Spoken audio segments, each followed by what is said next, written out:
It's England during the early part of the 18th century, which means that people lived in castles. Men wore gigantic wigs, and duck racing was a thing. The queen is in charge, but she has her closest confidant, managing the war effort, taxation, and more. Everything appears to be working for queen and country.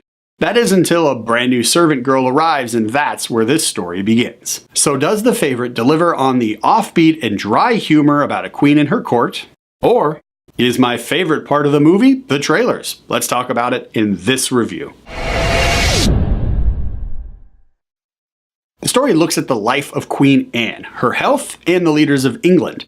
The Queen, played brilliantly by Olivia Colman, suffers from mental distress as well as the gout. So we see a queen on the edge trying to lead her country with the help of Lady Sarah, played by Rachel Weisz. Sarah handles all of the day-to-day efforts on behalf of the queen, as well as instructs her on all of the managing and planning for the war efforts.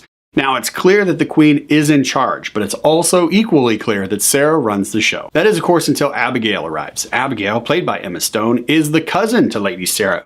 And that is why she arrives at the castle, because she's looking for work and she hopes her cousin will be able to get her in the door as a servant for the queen. However, Abigail is no typical servant girl because she's educated, she's smart, she's headstrong, and she has a gift in emotional manipulation, which sets the tension between the three ladies really high immediately in this film. So overall, the film looks at the three personalities of these ladies primarily.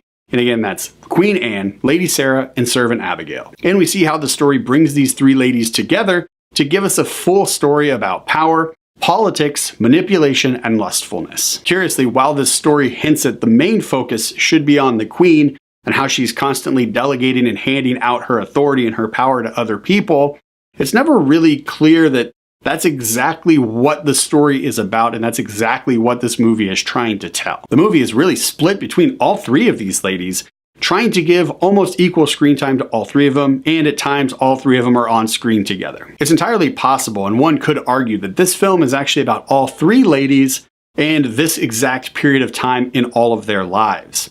However, I'm led to believe that this film is actually about Queen Anne primarily because it's that final scene where we see her assert her authority over Abigail and really accept the power and responsibility of being queen once more that really elevates her above both of those ladies as far as the overall story is concerned and what this film might actually be about. We go on this really intimate and personal journey with these ladies as well as all of the leaders of England that we meet, and then all of a sudden there's rabbits and the title screen and the movie's over. This film really ended super abruptly and I don't know why.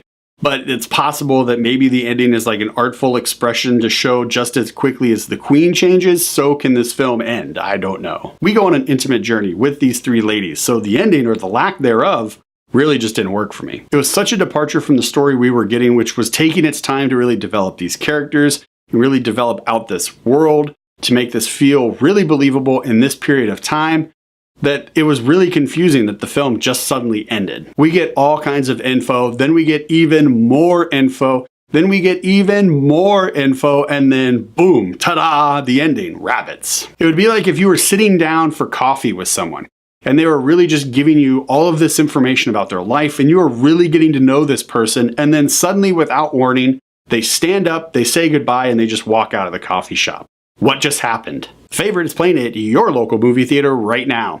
There is some nudity, it's verbally explicit, and it really does live up to that R rating. Plus, the three leading ladies do share some very intimate on-screen moments together. So this film is definitely not for everyone, but if you don't mind that stuff, if it doesn't bother you, maybe go ahead and check this out once it's available on Redbox or your preferred streaming service. The three leading ladies, Olivia, Rachel, and Emma, all give great performances that are very believable, and the dry, sarcastic, and sardonic humor is consistent from beginning to end. However, and again, the ending is just odd. It ends so abruptly, and the film never really paints a very, very clear picture of who the story is actually about and kind of what story should we follow. It just gives us three really good stories that all kind of intermingle, and then again, it just ends. Plus, on top of those reasons, we have introductions to characters, and we meet characters, and we get to know characters who really serve little to no purpose kind of in the grand scheme of this story. So when I walked out of the theater, I walked out very confused about the movie I just saw,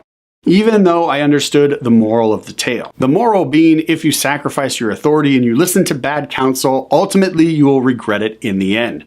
So for these reasons, the favorite will be getting 0 high fives from this guy. The favorite is playing at your local movie theater right now.